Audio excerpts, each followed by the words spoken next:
salah satu tujuan Allah mewajibkan pernikahan agar kita sebagai manusia lebih mampu untuk beribadah kepada Allah dengan benar. Karena ada pasangan-pasangan mereka kompak tapi ngurus bisnis kompaknya. Mereka gak kompak dalam hal ibadah, ini salah. Kalau bisnis mereka gotong royong terus, besarkan perusahaan kita nih. Kita perusahaan dibangun oleh suami istri, tapi giliran suaminya gak sholat, diam. Istrinya gak pakai jilbab, diam. Ini gotong royong, gak diperintahkan dalam Islam model kayak gini.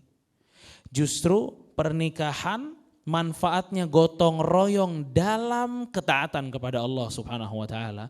Karena jamaah sekalian terutama kedua mempelai, kalau urusan dengan Allah dirapihkan berdua, jangan khawatir. Allah akan merapihkan seluruh urusan dunianya. Wallahu waliyul muttaqin.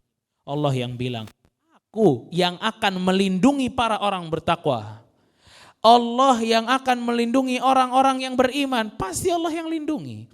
Tapi pada saat peribadatan, ritme ibadahnya berantakan pada saat dia pernikahan, hati-hati, merembet ke yang lain berantakannya. Fala haula wala quwata illa billah.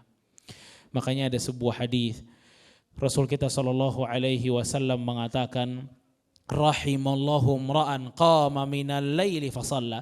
Allah merahmati seorang suami bangun di tengah malam. Dia sholat. Setelah dia sholat, dia bangunkan istrinya. Kalau istrinya gak mau bangun, dicipratkan air ke wajah istrinya agar istrinya bangun.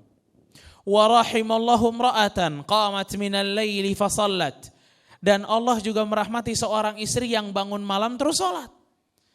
Dan dia mencoba membangunkan suaminya. Fa in aba nadhahat fi wajhihil ma. Kalau si suaminya enggak mau bangun, dia juga cipratkan air kepada wajah suaminya agar suaminya bangun. Bapak-bapak dan ibu sekalian barakallahu fikum, terutama kedua mempelai, kita bisa lihat rahmat Allah turun itu kepada suami yang membantu istrinya taat kepada Allah. Rahmat Allah turun kepada istri yang membantu suaminya taat kepada Allah. Rahimallahu rajulan wa rahimallahu imra'atan. Allah merahmati seorang laki-laki, Allah merahmati seorang wanita. Yang kapan? Pada saat mereka bergotong royong beribadah kepada Allah Subhanahu wa taala.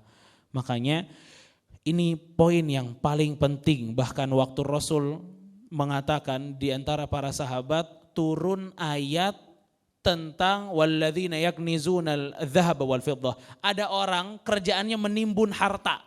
Dia enggak keluarin hartanya di jalan Allah, enggak ada zakat, enggak ada infak.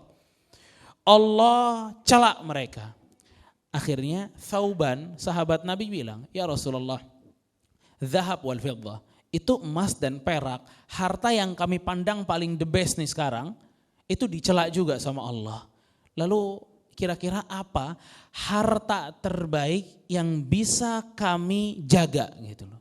Apa kata Rasulullah SAW? Kata Rasulullah SAW, ittakhidh qalban syakiran wa lisanan dzakiran wa zawjatan mu'minatan tu'inuka al amril akhirah. Kata Rasulullah SAW, harta yang terbaik itu hati yang kerap bersyukur, lisan yang kerap berzikir, dan pasangan yang mukminah, yang salehah, yang membantu Anda dalam urusan akhirat. Subhanallah. Ini harta terbaik.